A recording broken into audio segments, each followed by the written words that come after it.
माघ का पवित्र महीना प्रारंभ होने वाला है। भगवान श्री कृष्ण के माधव स्वरूप की इस महाविशेष पूजा उपासना की जाएगी। माघे निमग्नः सलिले सुशिते विमुक्त पापास्त्री दिवम प्रयान्ति प्रीतये वासुदेवस्य सर्व पापानुतये माघ स्नानं प्रकुर्वीत स्वर्ग लाभाय मानवः।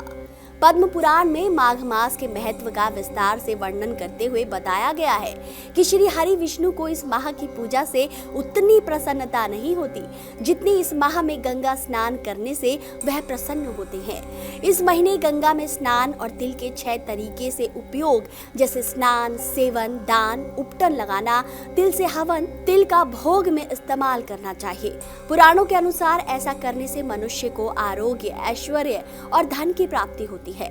इस माह भगवान श्री कृष्ण के साथ सूर्य देव की पूजा, गंगा स्नान, जरूरतमंदों को दान देने का विशेष महत्व है। यही नहीं, इस दौरान प्रयागराज के संगम तट पर किया जाने वाला कल्पवास विशेष फलदायी रहता है।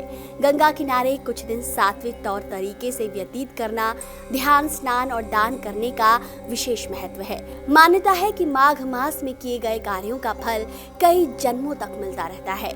जैसे एक पौराणिक कथा के अनुसार हमें ज्ञात होता है कि कैसे माघ मास में स्नान करने से इंद्रदेव को गौतम ऋषि के श्राप से मुक्ति मिली थी।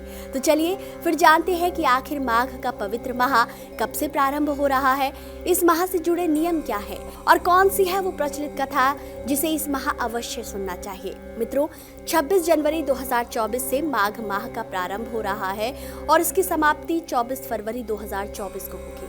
मान्यता है इस माह प्रयागराज में संगम तट पर गंगा स्नान करने से कभी न खत्म होने वाला पुण्य प्राप्त होता है।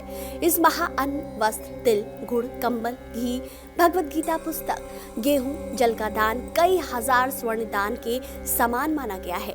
तो चलिए ये तो जान गए आखिर माघ माह कब से प्रारंभ हो रहा है। चलिए अब जानते हैं माघ माह से जुड़े विशेष नियम। ज्योतिष विद्वानों के अनुसार इस माह प्रकृति में परिवर्तन हो रहा होता है, इसलिए इस दौरान गर्म पानी से सामान्य पानी से स्नान करें, देर तक ना सोएं, रोजाना स्नान करें, तला या भारी भोजन ना करें, संभव हो तो एक ही समय भोजन करें, बिस्तर का त्याग कर जमीन पर सोएं और जितना संभव हो तिल और गुड़ का सेवन करें। इस माह प्रतिदिन मधुराष्टक का पाठ, गीता पाठ करने से घर में सुख शांति आती है।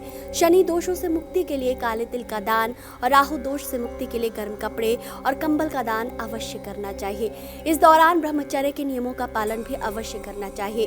कल्पवास के दौरान माँ तुलसी और भगवान शालिग्राम के पूजन से विशेष लाभ होता है। केवल ध्यान रखें इस महामूली का सेवन न करें, तामसिक भोजन और मदिरा का सेवन न करें, असत्य और कटु वचन न बोलें। चलिए अब सुन लेते हैं माघ मास की सबसे प्रचलित कथा।